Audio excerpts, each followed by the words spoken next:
Hello. Yeah, my name is Jim Herman. I've represented folks applying for Social Security disability and veterans disability for the past 25 years. And I wanted to provide some information to increase your probability or likelihood of being approved for mental health issues, particularly things like depression. Um, and We'll talk more in another session about anxiety and PTSD. Um, but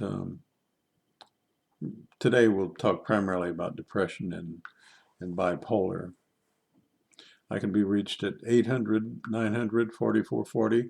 I work nationwide, so geography, location is not a limitation, not a problem. As a practical matter, it is much more difficult to be approved for Social Security disability with a person dealing with a mental health problem, unfortunately, because you and I know that mental health problem can be just as debilitating and just as disabling as any physical problem. But it's best ideally to have not only a mental health limitation but a physical limitation as well. But if you do not have a physical limitation, then you don't. So we'll move forward and try to provide you with some sound advice and some good basic information to increase your likelihood of being able to be approved for Social Security disability with the mental health problems you may be having. Essentially, there are three ways, see if my fingers are pointed in the right direction, to be approved for Social Security disability. Number one is that the person would be able to meet a listing, and we're going to be talking quite a bit about meeting a listing because as a practical matter, realistically, not always, but for the most part, if you're going to be approved for a limitation related to mental health, most of the time you're going to have to meet a listing. If you don't meet a listing, you're going to be denied. So, and then the other two, meet a listing, number one. Second would be to grid, and if you're under age 50, that would not be applicable. To be able to grid, a person has to be at least age 50 on their alleged onset date. That's the date that you either stopped working or that your medical records support that you were disabled at that point in time. So it's not your age today, it's the age as I just indicated.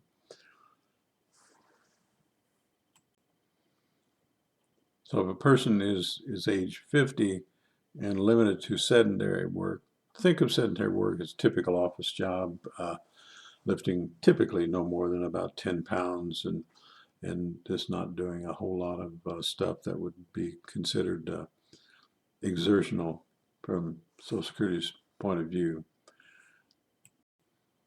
And by the way, if you're on the bubble with regard to filing your application, please do so right away because the Social Security Administration has been talking about increasing that age from 50 to either 53 or 55. So, in other words, to make it harder and make the applicant be older in order to qualify for disability. So, if you're on the cusp of waiting to apply, don't hesitate. At any rate, the other ways to be approved. Meet a listing, grid, and then the third way would be to have a residual functional capacity, we always abbreviate that as RFC, that is less than sedentary. And I just described sedentary to you, so you'll, in other words, that you've got to be pretty limited in totality. So the three ways, either meet a listing, meet a grid, we call them grids. They're actually called the medical vocational guidelines. And then number three, to have a residual functional capacity, RFC, that's less than sedentary. But as indicated, we're going to be talking primarily about meeting the listing because that's your best shot. No one likes for someone to read information to them.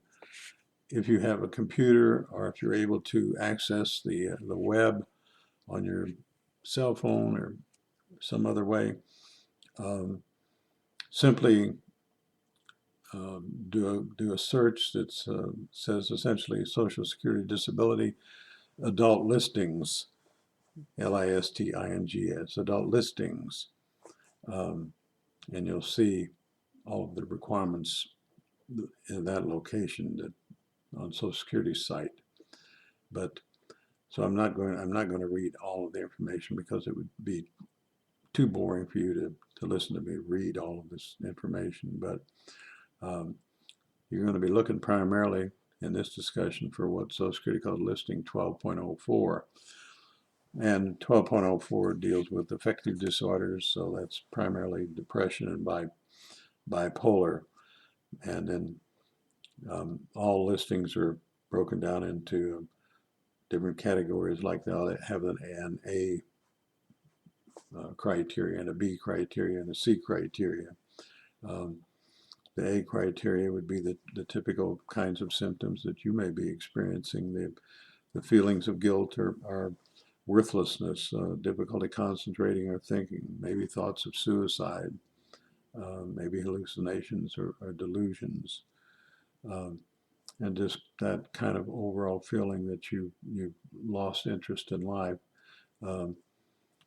Social Security calls that, and the psychiatrists call that a pervasive loss of interest in almost all activities. And in the next category, you're going to have elements that deal with such things as flight of ideas, inflated self-esteem, decreased need for sleep. And then in the bipolar section, obviously you're going to have either the manic sessions, the up and down, and then but where people fall short, people often have a diagnosis from their treating physician or their nurse practitioner or whomever their practitioner is, that they have, let's say, a bipolar or a diagnosis of depression. But where you really fall short with regard to being approved by the Social Security Administration are in these categories, where the person might need to have a marked restriction in activities of daily living. Activities of daily living, just what you would normally think of.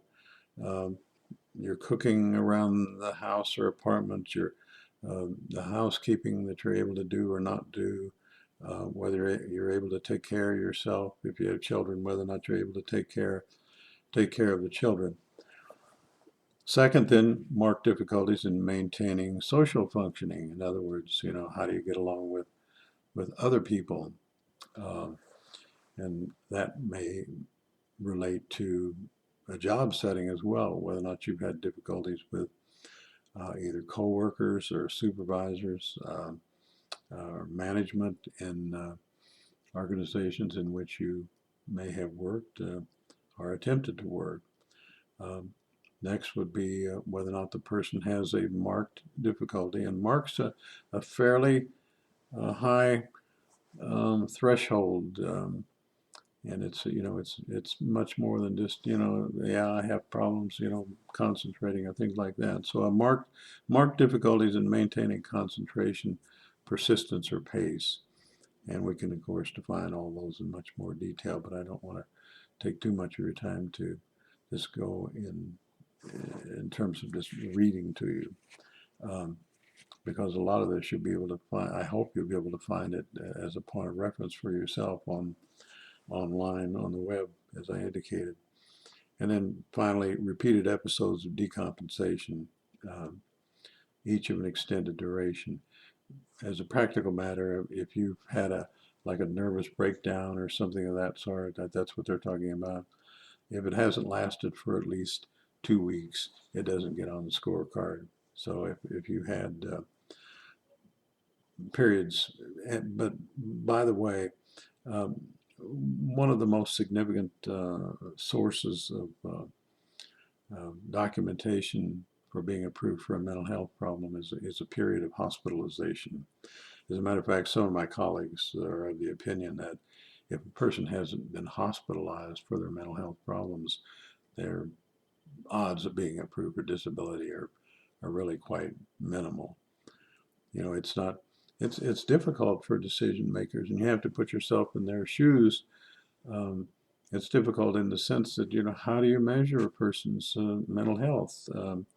And it's not like a physical impairment, which the Social Security Administration calls a medically determinable impairment, and that may be substantiated by maybe an X-ray or an MRI, and of course, decision makers, you know, really love those kinds of objective evidence, but those simply don't exist in the arena of mental health. On the other hand, there are some opportunities that may be analogous to that, and so that's why I like to think of these sessions as really kind of the top secret, if you will, avenues to being approved for mental health limitations. Before getting into those, let me just look at the what's called the C portion of this particular listing. As I said, you know, there are categories A, B, C in these listing documents. And again, is the reference to repeated episodes of decompensation, and then a indication of a residual disease process that has resulted in such marginal adjustment that even a minimal increase in mental demands or changes in the environment would be predicted to cause the person to decompensate, have a nervous breakdown, not be able to function.